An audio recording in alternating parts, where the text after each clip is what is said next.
All right, let's look at this. We're going to look at the world rankings real quick. Who has changed, who's gone up, who's gone down. And we're also going to rate who I think are the top 5 teams who did the best in their autumn series tours, and also the bottom 4. So I think there might be a couple surprises for you in the top 5. So stay tuned. If you do enjoy it as well, please leave a like, comment who you think had the best and how you'd rank them. And then also let me know who you didn't think have a very good autumn series. Let me know below. And subscribe as well if you do want to see future content, and we'll be able to do more and more. So let's get into it first. So let's have a look at the world rankings right now. So for men's, because, yeah, no offense, I just not sure who cares about the women's one. It changes so quick, and England's just dominating, so there's no point in even looking at it. But for the men's, you can see South Africa still in first spot by about 2 points, Ireland in second, New Zealand third, just behind Ireland. You got France in fourth, Argentina in fifth, Scotland in sixth, England in seventh, Australia in eighth. So England has dropped. Australia is eighth, which they have climbed. Fiji ninth, Italy 10th, Wales 11th. Yeah, I mean, it's the results, right? It's nothing's going Wales' way at the moment. Then you got Georgia. You got Japan, who's dropped as well. You got Samoa, who should be climbing. If they had a few more games, I think, they could have climbed quite a bit. You got USA, who I think had an amazing end of year. You got Portugal. You got Uruguay, who had a mixed one. Same with Portugal. You got Spain, who, beat Uruguay and was very competitive against Fiji and very competitive against the USA. Then you got, Tonga all the way down 19th. Romania, Chile. You got Hong Kong, who looks likely to make it to the next World Cup with the new Asia automatic qualification. Then you got Canada. Canada's dropped big time too. You got Netherlands, who's climbed, who's got a really good result against Chile. You got Russia, Namibia, Zimbabwe, Brazil, who did get a win against Hong Kong, over in Hong Kong, but then lost the second one. You got Belgium making strides. And the interesting one, I wonder if it's here on the list. Because I did read something that Sri Lanka, there it is. So Sri Lanka has climbed all the way up to 40th. I don't know if you followed it, but Sri Lanka actually has quite a big following in rugby. They do actually get quite big crowds, especially the high school games as well. It's very cool to see, and I hope that it becomes one of their national sports. It'll be amazing to be able to see Sri Lanka. Imagine Sri Lanka on the world stage. Be great for the country. But anyway, let's get into who I think had the best end of year autumn series tours. So I think it's kind of what we expect and what we don't as well. So a lot of people might say, I disagree with your top choice, but my top choice was France. I think for the way that they won the games and for the teams they played against, I think they done well. So France beating Japan 52-12, beating New Zealand 30 points to 29, and then beating Argentina 37-23. Now, the only reason why I put them first is because we did expect, I guess, and because South Africa didn't really play much higher teams ranked, right? Scotland was the highest ranked team they played. So Scotland, who are now up to 6th after picking up against England. But you can see 32 points to 12 with the last try. As Ibn Etzebeth even said, the game was much closer than the scoreline. Yet again against England, didn't look the best. We should have won that game by more, but we just can't make the most of opportunities. Really, tries like held up. Just dumb things like dropping the ball when you should go and score. It's just little mistakes, which just doesn't give that icing on the top. So none of these games, we really played as an A. We really had off games in all of them. Even against Wales, we messed up a ton of different positions and tries we could have scored. So, at the end of the day, very good results. Wins are wins. We'll take them, especially away from home. That's all that matters at the end of the day in Test rugby is winning the game. And that's what we did. It's not pretty wins, but it's a win right at the end of the day. So South Africa, to me, is second. I think if you give France, you give them an A, right? You give them an A because they comfortably won against Argentina, even though there were some dubious calls. They beat the All Blacks in a very tight game. and then smashed Japan. So an A for me, an A plus would have been a more comfortable win against New Zealand, but, you know, win's a win, like I said. For South Africa, it's A as well. You can't complain. I mean, you know, undefeated, good wins, 17 points against Scotland, 9 wins against England, and by 33 points against Wales. So very good performance all around. Now, position number 3 for me is Scotland. So I rated Scotland here. Only reason why is because smashed Fiji obviously wasn't the top Fijian team. They had a few players missing. Losing to South Africa yet again, it could have gone either way after 60 minutes. They were neck and neck. I think it was around about 19-15 or something like that. So from memory, then you got smashed Portugal with their B team, then beat Australia by 14 points as well. So comfortable win. They should have won by more, actually. They looked really, really good. And then that's Scotland A, so against Chile, so that doesn't really count. But at the end of the day, another win for their probably C team, to be honest. So I think, you know, you give them a B plus on this, because in reality, they probably didn't expect to beat the Springboks, but they beat everyone else that they were expected to beat. So a very good end of year for them as well. You'd give them an A minus. I'd give them an A minus on that. Then the next one for me, which might be a surprise for a few people, but it's the USA. USA, to me, they beat Portugal, who's an up-and-coming team. They beat Tonga convincingly by 19 points, and then they beat Spain in Spain.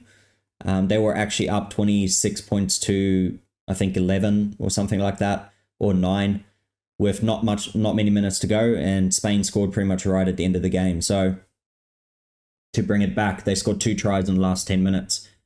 So USA, to me, and they were the underdogs against Spain too, and against Tonga, you know, the way Tonga's going, you could predict it. And in Portugal, a lot of people picked Portugal, but I thought America would. So I tipped them in all of these ones as well. But 3 from 3, can't even talk. 3 from 3.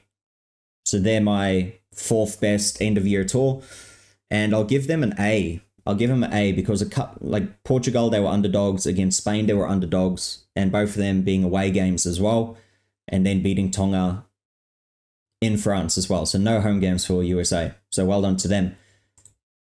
Then you got New Zealand. So New Zealand, to me, is the next best, beating England, albeit a very close game where England probably should have won. They were up by 8 points with 10 minutes to go. Then you got the All Blacks 15 beating Munster. Then you got New Zealand beating Ireland, which, you know, not many people predicted. I didn't predict it. I predicted Ireland to win by 3. So great win by New Zealand. They looked really good, but Ireland looked very clunky as well, as they did in the whole autumn series. And then losing to France by 1 point, that's the only blemish. And then looking pretty average against Italy as well. But, you know, Italy turned up. They really turned up in front of their home team, home crowd, and pretty much pushed New Zealand right to the end. So well done to the Azzurri. But yeah, New Zealand, unfortunately, had a really, really good year. So I think it's as a year in a total, probably not great. Losing to South Africa twice, losing to Argentina, a close game against Australia, and then losing to France to top it off. Not a great year as an All Black, but in general, most teams would be very happy with that, right? Most teams would be very happy with the amount of games they won. So you'd have to give them probably a B when it comes to the autumn series, just purely that loss against France and looking pretty average against Italy in the end. But beating Ireland, big one, and beating England, yet again, just a very tight game. So couple tight ones there, right? So they're my 5th best. And my last one, which I'll rank in the positive way, is Ireland as well.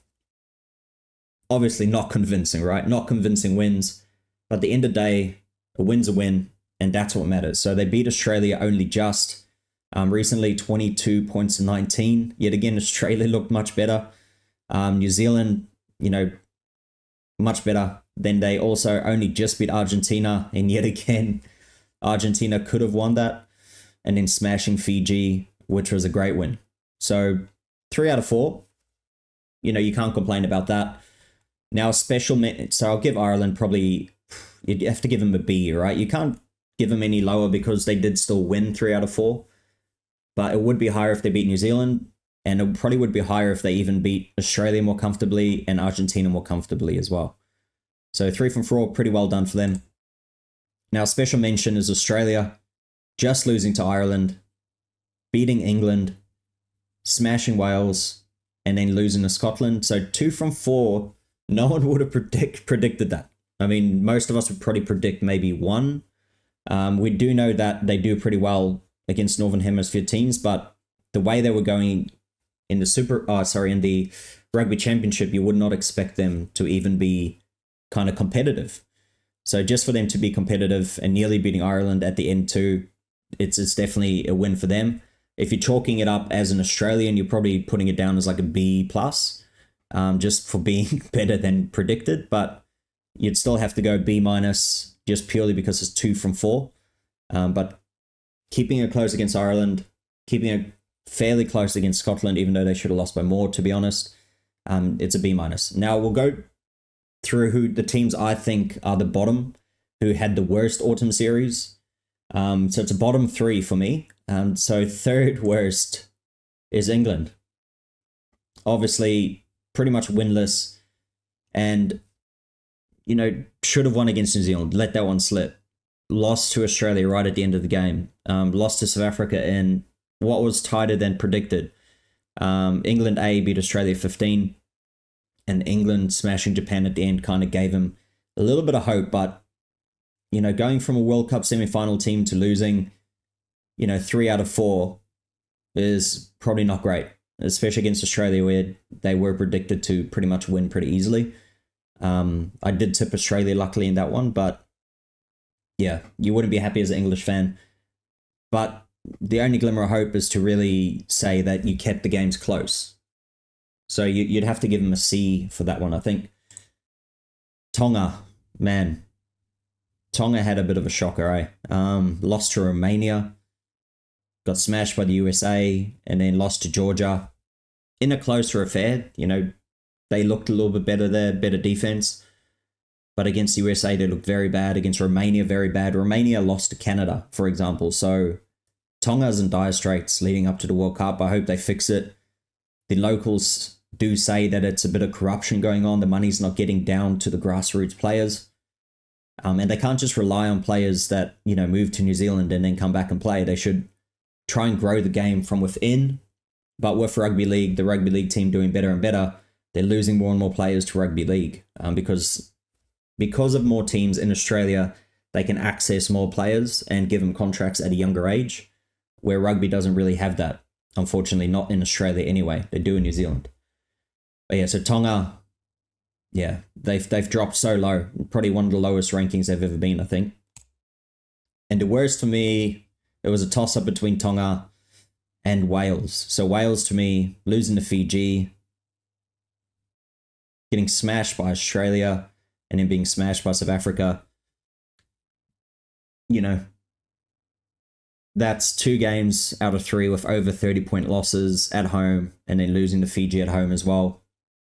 Pretty inexcusable, but, when you've got an inexperienced squad, they're all young, they all need experience, so this is just going to benefit them. And, every country goes through this. I mean, South Africa went through it in 2017, 2018, losing like 7 straight and also looking horrible, really.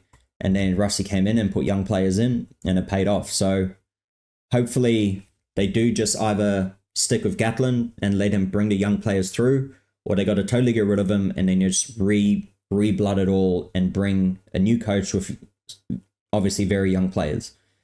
But you got to stick with the same team. You got to give them experience, because by the time they reach the World Cup, these players who've played only 10 games, for example, now they would have played about 25, 26, 30 games. So now they're veterans, right? They're veterans to the international game.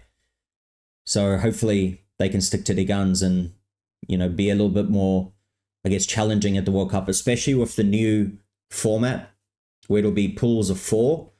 So no more pools of 5 and the top 2 go through. So it's 6 pools of 4. Top 2 go through automatically, and then the next best 4 teams. So 16 teams get to make it out of the 24 teams, so around the 16. So gives more opportunity as well, as usually it'll only be quarterfinals. So usually it's only about 20 teams, so 12 teams miss out.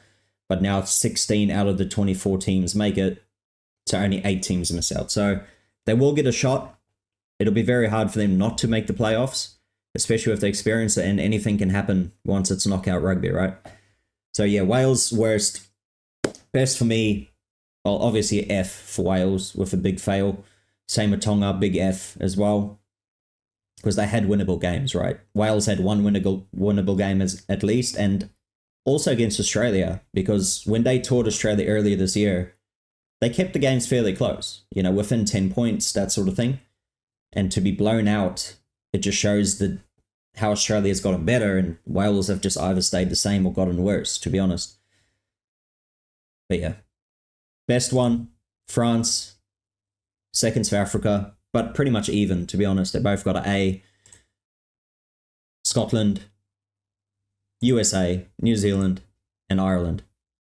So bravo to those teams. Let me know if you agree. Do you agree with that? With the autumn series going past, I was looking at Uruguay, Spain, all these type of countries, but none of them really, won all their games or nearly won all their games either. So no one else really stood out. But let me know who stood out for you.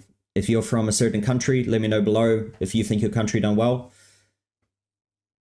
Yeah, it's just crazy. I love this autumn series. I love seeing Northern versus Southern Hemisphere teams because it's always such a different style, and the different time of year. It's great to see. So I can't wait for the Six Nations. Can't wait for the Super Rugby, and the URC's back on. So rugby galore. We'll chat about it. We'll try and do more on the URC as well, and the Super Rugby when it does come out. And I'll have to try and start watching some more French to 14 as well. So thank you for watching. Like the video if you liked it. Subscribe as well if you want to see future videos. And I'll see you in the next one.